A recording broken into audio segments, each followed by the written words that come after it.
Hello students, today we are discussing assignment 8 of binomial theorem and starting with section D part 1. First question D1. Find coefficient of x raised to power 6 in expansion of this term 1 minus 2x raised to power minus 5 by 2. Right? तो यहाँ पे आपके पास x की power कितने तक जाना है 6 का फाइंड आउट करना था. तो आपने लिखा था इसका कि 1 माइनस एक्स की power n can be written as 1 plus X की power n in fact.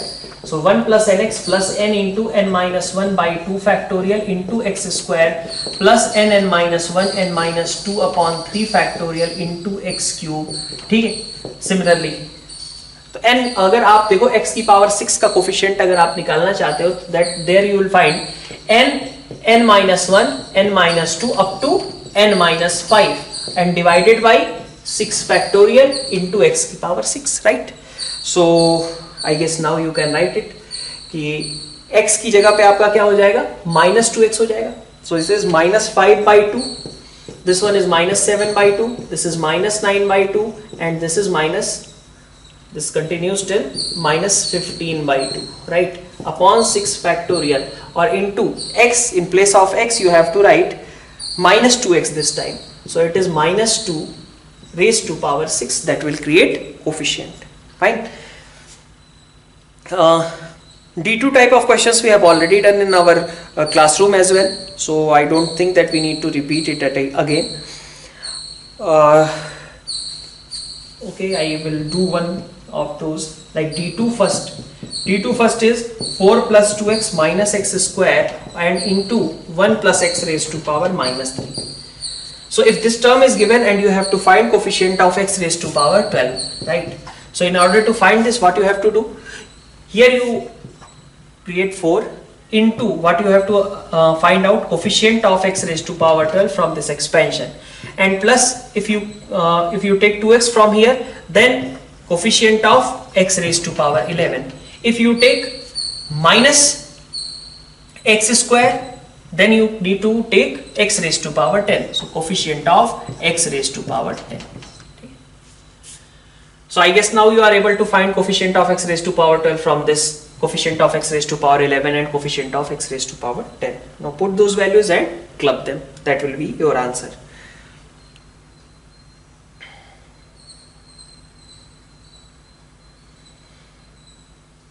D3 1 plus 3 by 4.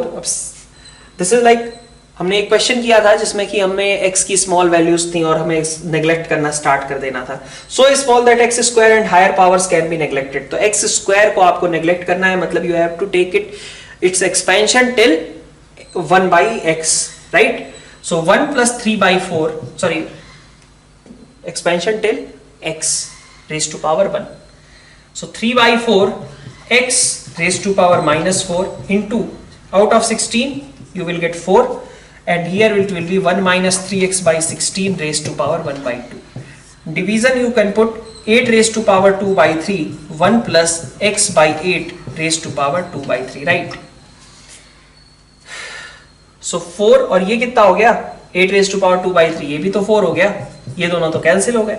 So now you are remaining with 1 plus 3 by 4x raised to power minus 4 into 1 minus 3x by 16 raised to power 1 by 2. And in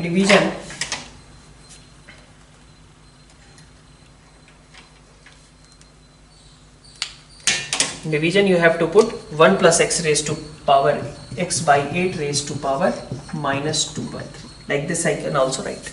So now you expand it till you get x.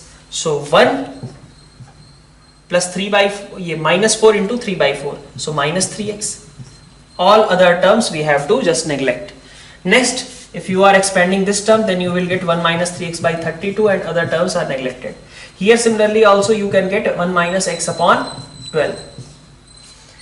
So if you want to actually club all those and expand till you get only x terms, not x square, x cube, everything you have to neglect, you will get 1 minus 3x plus 3x by 32 plus x by 12. This will be your answer. Out of D4 type के questions हमने दोनों कर रखे हैं. हमने sorry first वाला कर रखा है, सेकंड वाला देख लेते हैं एक बार को. तो सेकंड वाले में देखिए आप sum of coefficient of odd powers की बात की गई है. Sum of coefficient of odd powers. तो आप देखिए D4 का सेकंड क्या कहा जा रहा है यहाँ पे आपसे, ऑड पावर्स का केवल सम चाहिए, ठीक है। तो 9x² plus x minus 8 raise to power 6, इसका एक्सपेंशन कैसा होगा? तो आपके पास कुछ आएगा ऐसा, a0 होगा कांस्टेंट टर्म, a1 होगा x की पावर 1, है ना, अब a2x² होगा, और ऐसे ही आपके पास आ जाएगा मैक्सिमम 12 तक, तो a12 x की पावर 12 तक की टर्म्स होंगी, है ना। आपको ऑड वालों का सम चाहिए, तो अभी आपने वो कुछ असाइनमेंट्स पहले आपने वो किया था जिसमें कि आपको क्या करना पड़ रहा था, उसका काउंटर पार्ट लेना पड़ रहा था। यहाँ पे अगर आप सोचें कि एक बार x को 1 रख दीजिए, ठीक है, ये ट्रिक्स आपको यूज करनी पड़ेंगी, इंपॉर्टेंट ट्रिक्स हैं। x की जगह आपने 1 रख दिया, तो x की जगह आपने 1 रखा तो क्या बनेगा, 9 + 1 - 8 raise to power 6 is equal to a0 + a1 plus up to सभी का सम। लेकिन हमें क्या चाहिए, सिर्फ ऑड वाला चाहिए। तो आप क्या करिए, एक बार x की जगह पे -1 रख दीजिए। तो जब आप x की जगह -1 रखोगे तो यू विल गेट 9 - 1 - 8, ठीक है, raise to power 6 is equal to 9 - 1 - 8 raise to power 6 is equal to a0 - a1 plus a2, है ना, सिमिलर टर्म्स। तो अब आपको क्या चाहिए, आपको a1 प्लस a3 ये सब चाहिए ना, तो आप इसमें से उसको सब्ट्रैक्ट कर दो, क्या बचेगा, 2 times of a1 plus a3 plus a5, यही सारे बचेंगे ना। तो आप इसमें से उसको सब्ट्रैक्ट कर दो और 2 से डिवाइड कर दो, that will be your answer. 2 से डिवाइड क्यों किया, क्योंकि जब ये डिफरेंस आप ले रहे थे राइट साइड्स का तो कितना आ रहा था, 2 times of a1 plus a3 वगैरह आ रहा था, इसलिए हमने उसको डिवाइड कर दिया है, ठीक है। D5 इस तरीके का हमने क्लास में किया था क्वेश्चन, तो उसी तरीके से आप इसको सॉल्व कीजिए, ठीक है, मल्टीनोमियल थ्योरम पे जो हमने एग्जांपल लिया था, ठीक है। तो नेक्स्ट अपन देखते हैं part 2 section D. Part 2 section D में आपके पास क्या टर्म दिया गया है, पहला अगर आप देखो तो 1 + x + x² अप टू एक तरीके से इंफिनिटी की बात की जा रही है, तो 1/1 - x, मतलब आप ये लिख सकते हो कि इंफिनिटी वाली चीज तक का जो सम लिखा हुआ है वो एक इनफाइनाइट जीपी का सम 1/1 - x हो जाएगा, और उसकी पावर में n लिखा हुआ था, तो मतलब यही है 1 - x की पावर -n के एक्सपेंशन में आपको x की पावर n का कोफिशिएंट फाइंड आउट करना है। तो कर दीजिए, यहां से क्या टर्म्स आएंगी आपके पास, आपके पास आएगा x की पावर n का कोफिशिएंट चाहिए ना, हाँ, तो उसी तरीके से वही अपन क्या लिखते थे, 1 + x की पावर n के लिए जैसे हमने लिखा था, ठीक है। अब उस x की जगह पे आप -x रख देना और n की जगह पे आप -n रख देना, ठीक है। तो that will give you coefficient of x raise to power n, ठीक है।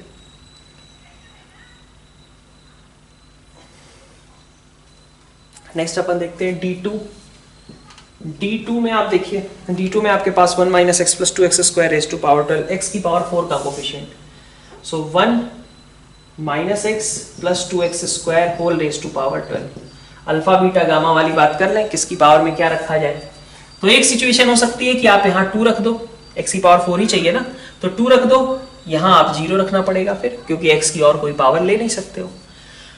फिर आपने देखा यहाँ पे अगर मैं 1 रख दूं तो मुझे तो 4 चाहिए था, x की पावर 4, तो यहां से बनेगा क्या, x² की पावर 1 मतलब x की पावर 2, तो बाकी 2x कहां से आएंगे, यहीं से आएंगे। फिर और क्या देखा, यहां से आपने 0 उठाया तो यहां से 4 के 4 आपको यहीं से उठाने पड़ेंगे, ठीक है। ऐसा ही होगा, x² की पावर अगर आपने यहाँ पे 2 रखी तो इसमें से x की जरूरत ही नहीं, 0। x² की पावर आपने 1 रखी तो इसमें से 2x की जरूरत है, और यहां से अगर आपने x² की पावर 0 रखी तो इसमें से आपको 4x की जरूरत है। लेकिन सम इन तीनों की पावर्स का 12 होना चाहिए, ये डिसाइड करेगा कि लास्ट प्लेस पे क्या आएगा। तो 2 0 तो यहाँ क्या आएगा 10, 1 2 3 हो गए, 12 में से सब्ट्रैक्ट किया, बाकी 9 यहाँ पे, 4 0 तो बाकी 8 यहाँ पे, ठीक है। तो अब आप देखो कोफिशिएंट्स क्या क्या बनेंगे, यहाँ पे बन जाएगा आपका 12 factorial upon 10 factorial 0 factorial 2 factorial into 1 की पावर में 10 माइनस 1 की पावर में 0 इंटू 2 की पावर में 2, ठीक है। 2x² की पावर 2 है ना, तो 2 की पावर में 2 एक कोफिशिएंट बना लेगा। यहाँ पे आपका 12 factorial upon 9 factorial 2 factorial 1 factorial into 1 की पावर में 9 माइनस 1 की पावर में 2 और 2 की पावर में 1, ठीक है। फिर सिमिलरली यहाँ पे इन तीनों का सम आपका करेक्ट आंसर हो जाएगा D2 का। D3 देखिए, D3 में आपके पास फिर से a0 माइनस a2 इन सब का होल स्क्वायर करना है, और एक बार आपको a1 माइनस a3 इन सब का होल स्क्वायर करना है, ठीक है। तो अगेन D3 वाला क्वेश्चन जो है ये आपका सिर्फ क्या कहते हैं अपने रिपीटर्स के लिए है, 13th बैच के लिए है। आपको 11th वाले लोग अभी इस पे ध्यान ज्यादा मत दें, ठीक है। 1 प्लस आपको क्या करना है, x की जगह पे i रखना है, आयोटा, क्योंकि गैप पे है ना टर्म्स, ठीक है।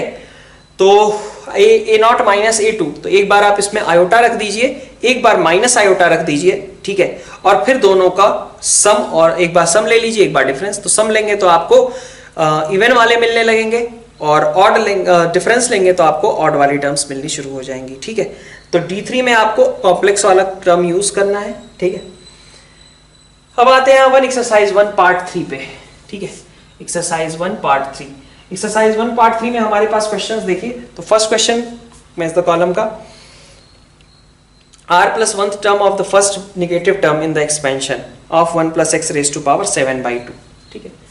तो 1 plus x की पावर 7/2 के लिए बात की जा रही है, तो इसके एक्सपेंशन में आपको क्या मिलेगा, 1 plus 7/2x प्लस इसके बाद 7/2 इंटू 7/2 माइनस 1/2 फैक्टोरियल, पॉजिटिव ही है, ठीक है। एक्स स्क्वायर वगैरह लिखते जाइए। फिर 7/2, 5/2, 3/2 अभी भी पॉजिटिव ही है ना।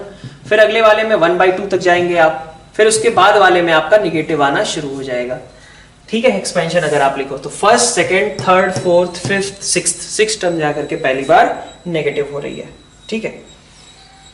तो r कितना होगा, 5 ही होगा, ठीक है। r plus 1 के बारे में उसने पूछा था। फिर b पार्ट पे आते हैं अपन, ये तो a पार्ट था, b part. Sum of the coefficients in the expansion of this is 6561 and tr is the greatest term in the expansion for x equal to half, then r is, ठीक है। तो पहले तो हम n निकालने के लिए जाते हैं, जो सम ऑफ कोफिशिएंट्स की बात की गई है।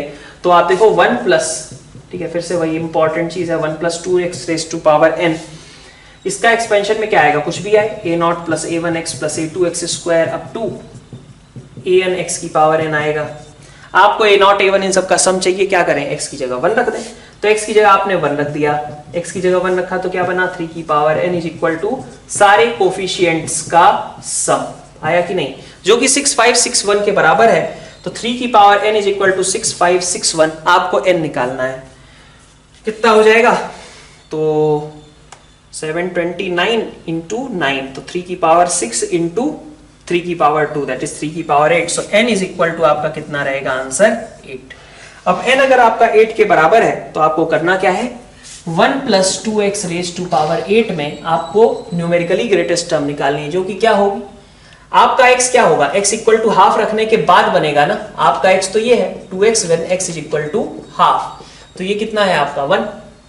आपको क्या करना है, p निकालना है, n प्लस 1 मतलब 8 प्लस 1 इंटू मॉड x मतलब 1 अपॉन 1 प्लस मॉड x मतलब 9/2। तो 9/2 अगर आ गया तो ग्रेटेस्ट टर्म आपकी कौन सी होगी, आपके पास ये p आपका फ्रैक्शनल आ रहा है, मतलब t integer part of p plus 1 will be your greatest term, ठीक है।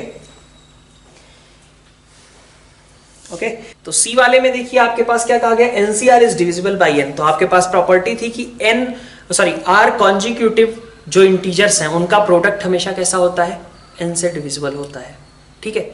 तो अगर आप NCR की बात कर रहे हो तो इसमें भी क्या आएगा, आपके पास टर्म होगी n factorial upon r factorial into n minus r factorial.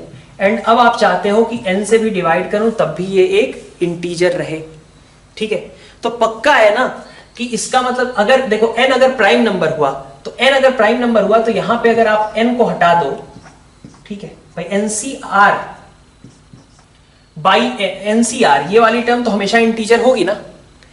अगर n प्राइम है तो नीचे वाले किसी नंबर से कटा तो होगा नहीं, ठीक है ना। n तक तो नीचे टर्म्स नहीं लिखी है ना, जो बाकी टर्म्स हैं आपकी r फैक्टोरियल और n माइनस r फैक्टोरियल, उनमें कोई भी n तो है नहीं, ठीक है। तो ये टर्म आपकी इससे तो कटी नहीं होगी, तो ये टर्म पक्का इसको कट करके एक इंटीजर क्रिएट की होगी, जिसका n से मल्टीप्लीकेशन करने पे आपको NCR की वैल्यू मिली होगी। क्या कहा जा रहा है, ये वाली टर्म आपके पास नीचे जो है उनमें कोई n नहीं है, मतलब ये वाला n कैंसिल करने के लिए नीचे कुछ भी नहीं है अगर n प्राइम हो तो, ठीक है। अब इसका मतलब हुआ कि आपका NCR तो इंटीजर होना चाहिए, तो NCR इंटीजर कैसे बना होगा कि ये सब कट पिट गए होंगे, कोई एक इंटीजर क्रिएट हुआ होगा और वो इंटीजर n से मल्टीप्लाई होकर के आपको रिजल्ट कैसा दिया होगा, इंटीजर दिया होगा, ठीक है। तो अब मैं कहता हूं कि अगर इस n को कट करने वाली कोई चीज आ भी जाए तो बाकी बची हुई टर्म तो आपके इंटीजर है ना। अभी तो यही कहे थे कि ये बाकी बचा हुआ इंटीजर था, तभी तो वो n से मल्टीप्लाई होके आपको इंटीजर वैल्यू दे रहा था।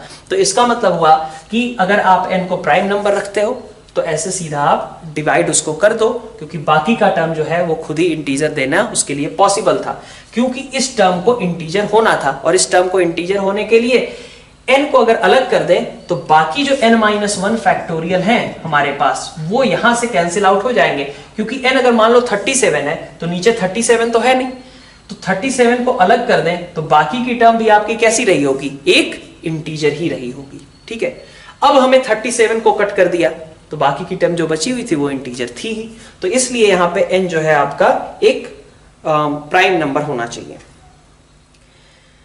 नेक्स्ट आपके पास कोफिशिएंट ऑफ x की पावर 4 निकालना है, और ये आपका एक क्या दे रखा है, AGP दे रखा है। इस AGP का सम कितना होता है तो आप निकाल के देख लो, मैं डायरेक्टली लिखता हूं। इसका सम आता है 1 - x रेज़ टू पावर -2, और 1 - x रेज़ टू पावर -2 के एक्सपेंशन में आपको x की पावर 4 का कोफिशिएंट निकालना है।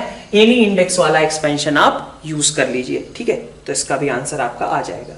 तो ये हमारा रहा असाइनमेंट 8। ठीक है, नेक्स्ट असाइनमेंट के साथ मिलते हैं। Thank you all.